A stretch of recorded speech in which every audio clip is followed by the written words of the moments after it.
Hello, everybody. Happy Monday. Welcome to today's weekly town hall, November 28th, 2022. Thank you all for joining us. Today's agenda, projects and development updates, documentation updates, marketing content updates, collaborations, and Q&A.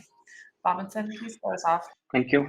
As usual, let's start with engineering metrics, the DORA metric. The first one, the speed or the time for development. As we've talked about this last week, this is like we are seeing an upward trend for completion of PRs. This is primarily because we're working on a lot of discovery. There are like a lot of activities in the discovery phase. I guess that so I'm not too worried about this, but in the upcoming weeks, this should get better.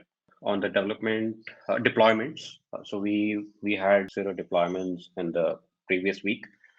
This week we have made one deployment already, actually the previous week, and we are about to do two more releases this week. So this is the number of deployments is picking up, which is a really good improvement over what we had over the previous weeks. On the number of peers, again, we are on the brink of the industry standard healthy area. Again, not too alarming as we're making a lot of progress in the discovery phase of various projects. So this is also expected to pick up. On the change failure rate, we have no failures reported, even though I think in the next week this will go up a little bit because we have a bug reported on the Next and probably on the blockchain. So I think this would go up maybe next in one of the next 2 weeks. So in general, we made some progress over the last couple of weeks.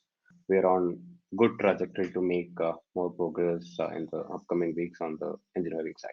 On the blockchain updates, the most of our work remains similar to what we had last week.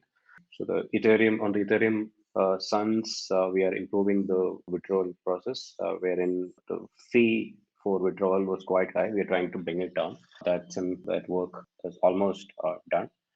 I think the major improvement is on the substrate side, or rather, major progress is on the substrate side, where we have finally we have a repository and some code to show the work that we are doing, and we are steadily progressing on the substrate front as well. On the next, we've been focusing on various housekeeping work like test coverage, and we also had a release which is QA completed, and we are about to push that to production, that is version 2.0.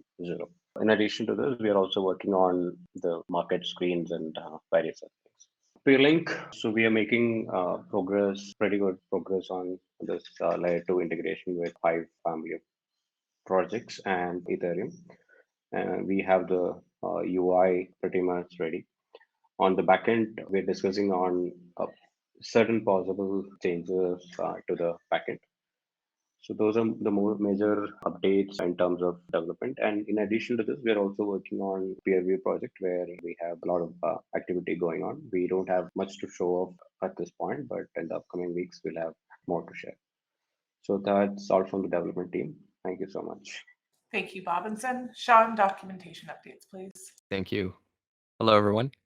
So for this week in our documentation updates, I wanted to share a little more about our new documentation shared drive. If you head to drive.google.com and then take a look at your shared drives, you will see the documentation shared drive we have there. I updated it with some folders now for projects, organization, or concept related documents. And I loaded it with all the diagrams and wireframes that I have. Now, this structure is just a structure that I put it in place so that folks may find it useful.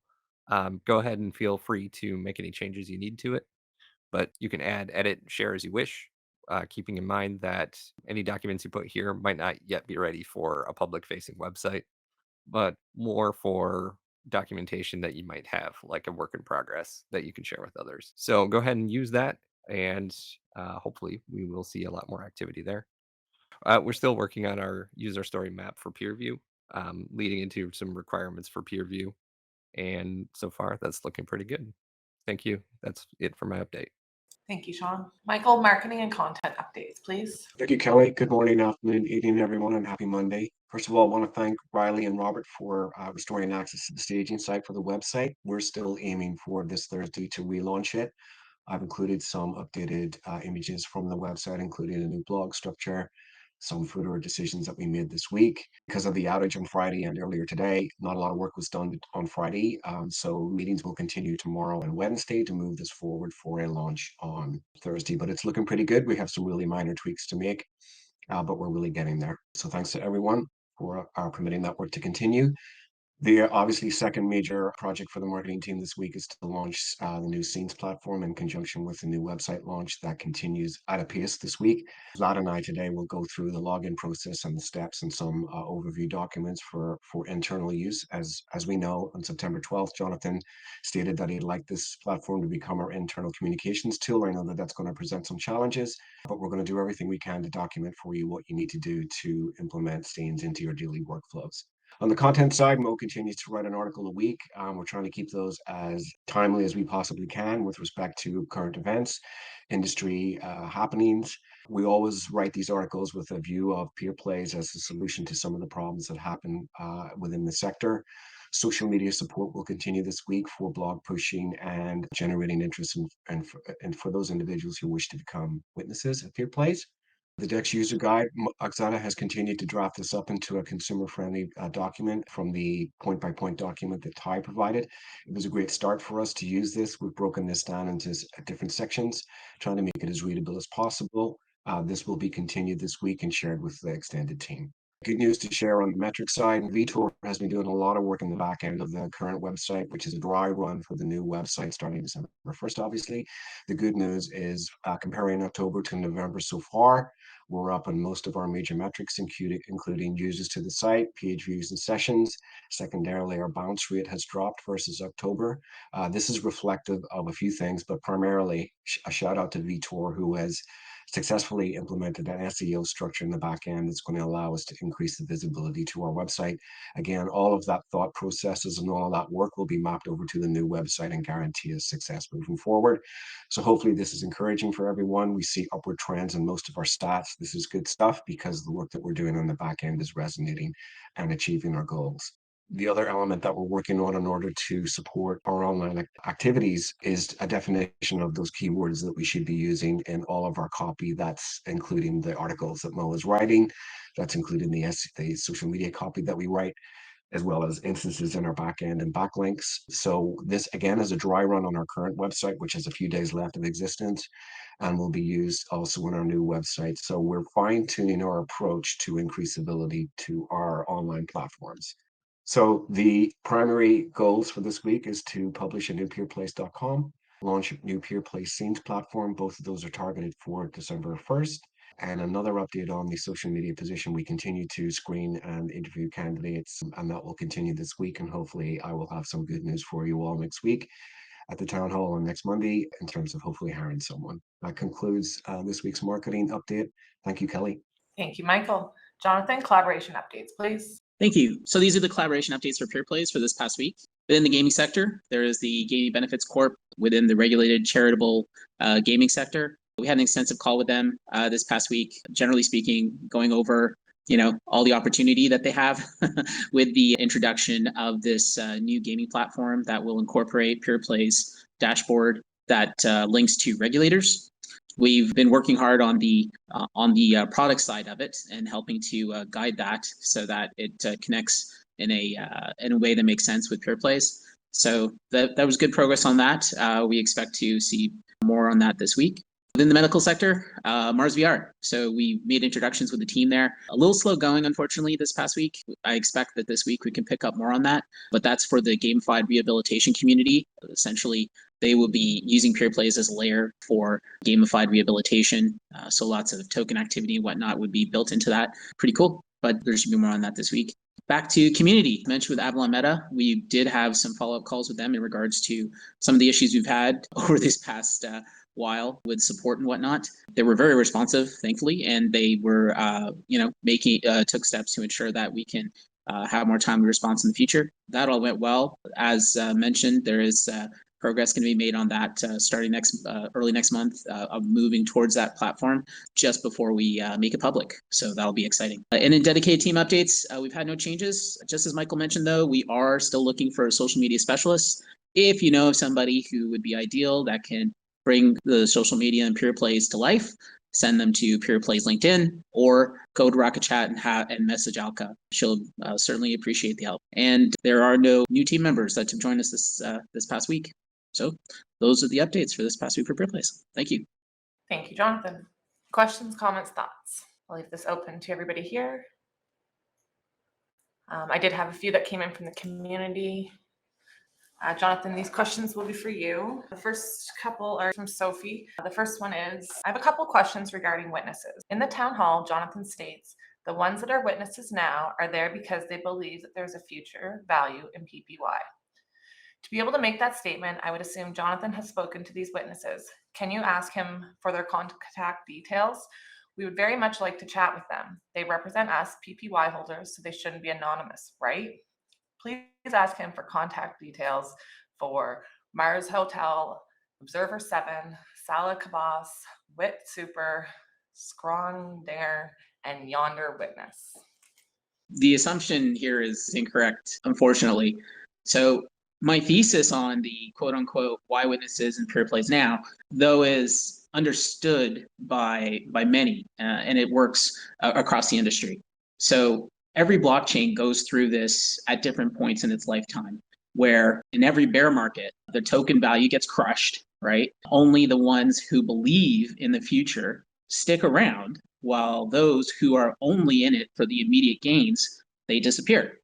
So it's the same reason you see some still mining Bitcoin while the price is getting crushed. They believe in its future, and they're losing money now because they believe in a better tomorrow for Bitcoin. So this is what happens all across the industry. So that's my thesis as to why those who are witnesses in PPY in Peerplays today are witnessing, because they believe in a better future for PPY. It has nothing to do with contact info. If this I have contact info thesis was correct, it would actually be great. I would prefer to be able to know how to contact all these witnesses. It would make it a lot easier to share details on with other witnesses to ensure they're all communicating. However, we see everyone scrambling to reach each other whenever an issue arises, unfortunately. I watch, like everyone else, to see how they're performing and to make recommendations mainly on who is maintaining and running nodes. The only ones who thus far have dropped out was because they were no longer running nodes. So I'm sorry, I don't have everyone's contact info. I don't think that everybody is necessarily anonymous, though. I think some are just harder to reach than others. And some way, somehow, whenever we have some issues that require witnesses to give updates and report in and whatnot, they somehow manage to pull through. But I don't have the contacts to be able to do that. So like I said, though, it'd be great if I did. I agree that it would be great if they were more visible to the community. And I think going forward, it would be a good idea that they use tools like what we're working on with Scenes to help facilitate that, so that all community members who are voting could be able to see who's who and know how to allocate their votes accordingly to be able to gain participation rewards. Till then, though, I tend to agree that some of them not being as visible as others is not ideal. So that's about it.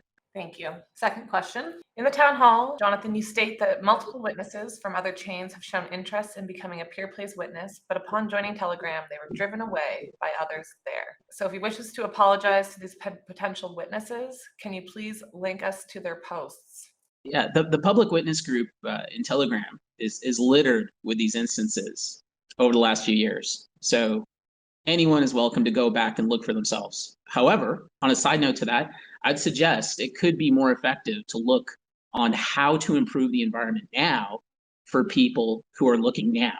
If someone is looking to become a witness, most of the time they're looking to other existing ones to provide some help along the way. This is kind of a mentorship, right? Even myself as a witness in different blockchains in the past, I've had to reach out to numerous witnesses because there was always something that wasn't clear, and I needed to get some help from someone who actually had experience. So this happens with all the witnesses. It doesn't matter what their skill level is. Often documentation's missing that only witnesses know and are familiar with is how it works. So let people know you're there to help if they need help. It goes a long way in helping people to even speak up in a new space. So I think that if we fostered a better environment for welcoming witnesses and letting them know that there are others there to help, it could go a long way for encouraging people today. So that's about all I got.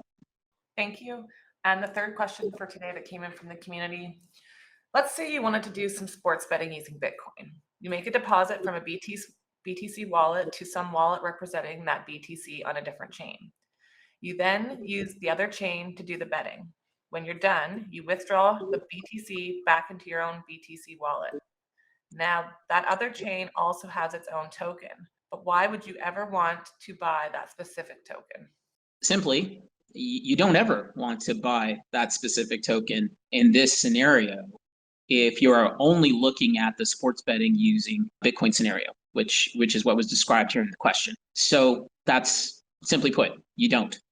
If, however, the sports bettor sees he can, power up his Bitcoin on the network to help secure it, and in turn be able to receive participation rewards from every transaction in the blockchain, including the sports betting he's engaged in, then this becomes a means to increasing his holdings.